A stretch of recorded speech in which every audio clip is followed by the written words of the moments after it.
LDBC. This is your boy, Coach Shelton Harrison. You're live on the Coach Shelton Harrison Boxing and MMA Show Live. Let me tell you dudes something. Right now, okay? Listen, I had a commenter, and I do respond to commenters. I respond to them because it's fun.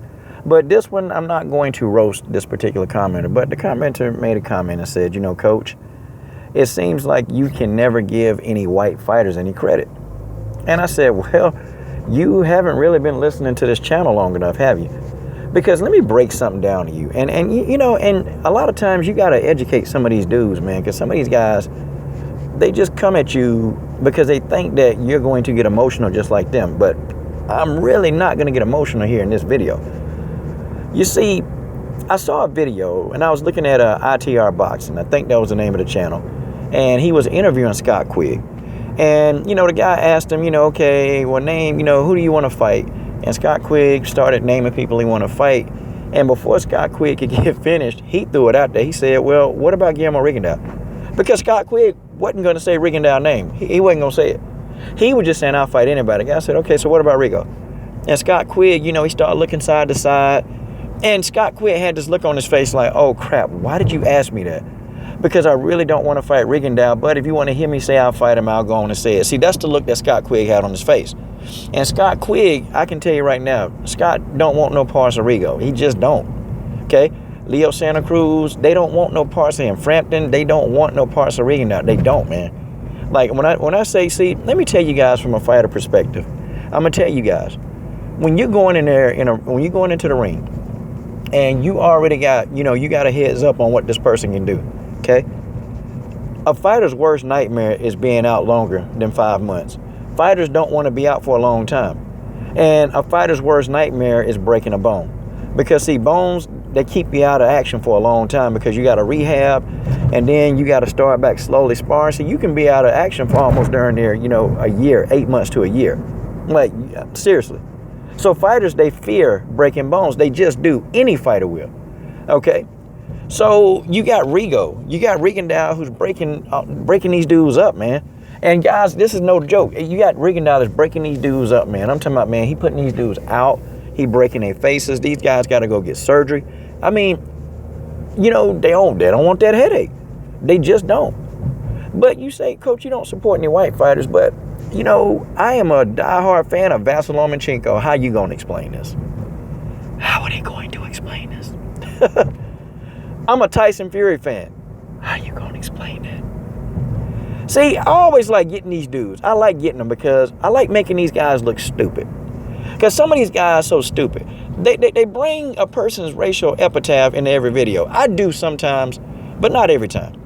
But I like Vasyl Lomachenko.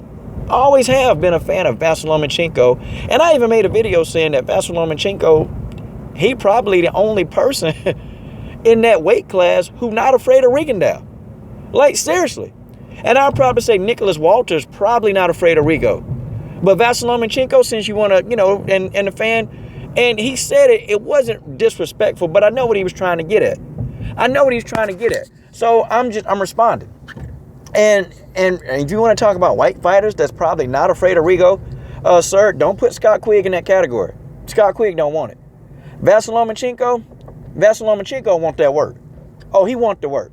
See, I don't even get an indication. I'm telling y'all, man, these fighters like Rigo and Vasyl Lomachenko, you have to take these guys seriously because they really, truly are not adept with the business end of boxing. They just not.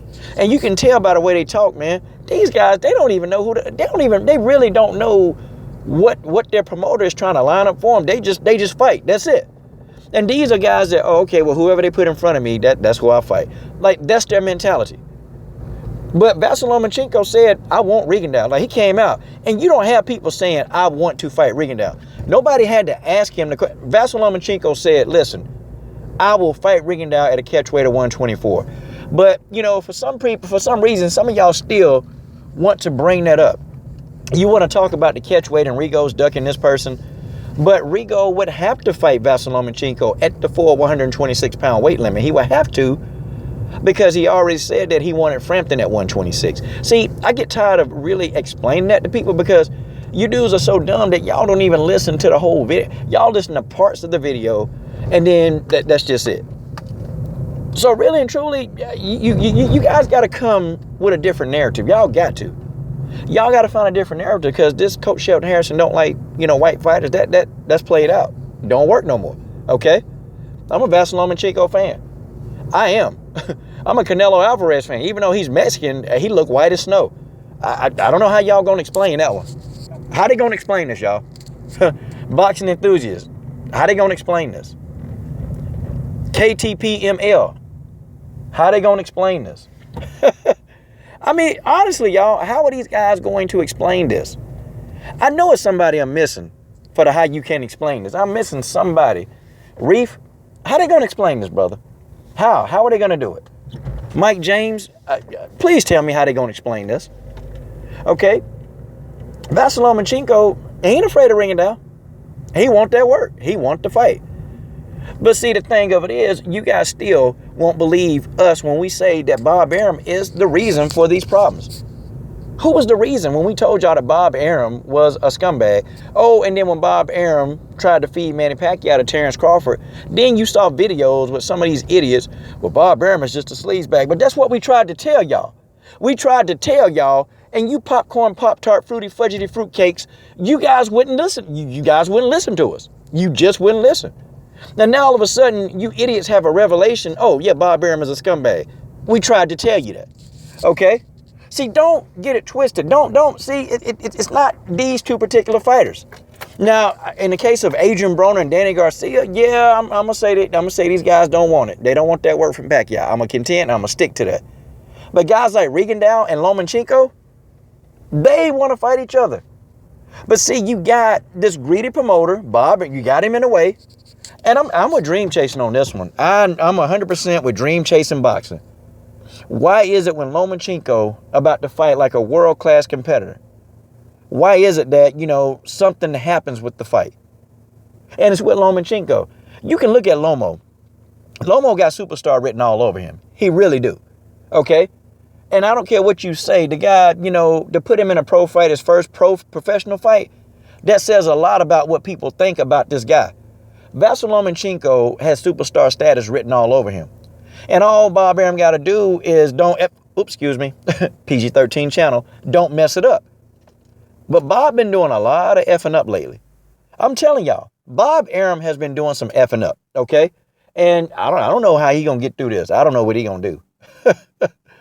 But, okay. I am a Vasyl Lomachenko fan. I am. I'm a Tyson Fury fan. See, I don't know what else you want me to say, but that's just it. So the next time you come on here and if you say something to that extent, I'm finna block you. I'm gonna fire that block key up, and that's just the way that is. This is your boy, Coach Shelton Harrison. What are you guys waiting on? Subscribe.